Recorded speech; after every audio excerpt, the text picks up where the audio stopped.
Nevroz, qo'rquv, vahima, xavotir, ichki bezovtalanish klasterini bu 10-mavzusi bo'ladi.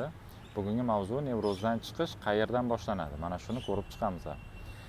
Nevroz holatida insonlarning juda katta qismida nevrozdan chiqish bu qaysidir qo'rquvdan qutulish yoki qaysidir bir yomon xayoldan qochish yoki qaysidir bir simptomatikani bostirishdan iborat deb o'ylaydi.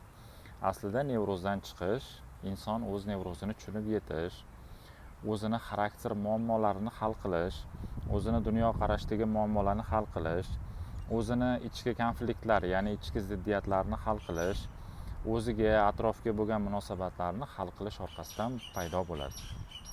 Endi yana oddiyroq tushuntiraman. Nevrozimizni mana shu orqamda bir daraxt turibdi. Mana shu daraxt deb qabul qilamiz. Mana shu bizning nevrozimiz. Endi qaranglar, buni barglari qancha ko'p. Mana bu barglari bizning yomon xayollarimiz, bizani qo'rquvlarimiz, xavotirlarimiz, bizani simptomatikalarimiz deb qabul qilamiz. Endi biz bu barglar bilan kurashar ekanmiz. To birinchisini yulib, oxirigacha borgunimizcha yana boshida kurtay ochib, yana barg paydo bo'laveradi.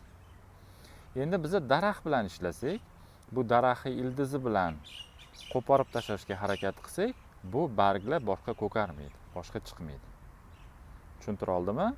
Hozirgi paytda juda katta qism nevroz inson mana shu barglar bilan ovora bo'lib yuradi. Bu barglar yana paydo bo'laveradi. Nimagaki, bizani daraxtimiz, ya'ni nevrozimiz hali bizda mavjud. Hali ildizi bor.